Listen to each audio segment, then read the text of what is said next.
चल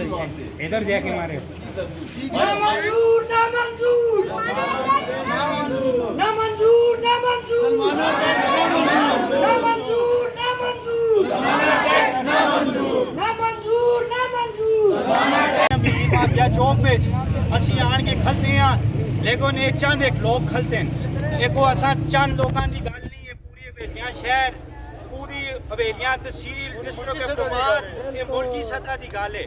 इस गल का अफसोस है कि असी सिर्फ चंद लोग निकले हैं लेकिन कतरे कतरे कतरे नाल दरिया बनता है इंशाअल्लाह ये सारे निकल सुन ते इंशाअल्लाह अल्लाह दे फजल नाल कोई ना गैस का बिल ना बिजली का बिल असी बिल्कुल भी जमा ना करांदे इस गल्लां ते असी ये चंद लोग साडे जहन है कोई दिन ना करांदे असां दी पुरजोर अपील है सारे आगे मेरा कोई बिल भी जमा ना करायो ते दूए नंबर गल ए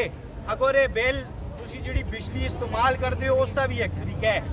अगर ये बिल फिर दोबारा ज्यादा लग के आंदा है वो जिहड़ियां 4 तारां मीटर में वैंदियां उन्हां 4 तारां आपे भी कनेक्ट कर छोड़ो मीटरां बिल्कुल खत्म कर छोड़ो जिस वेले तक साडे मामले क्लियर नहीं होंदे असी फ्री बिजली बालसा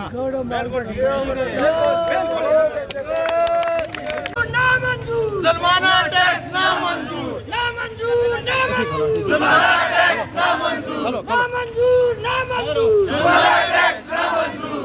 बिजली दे बिलां में सलमाना टैक्स ना मंजूर बिजली दे बिलां में सलमाना अच्छा होता ना मंजूर ना मंजूर अच्छा ना रे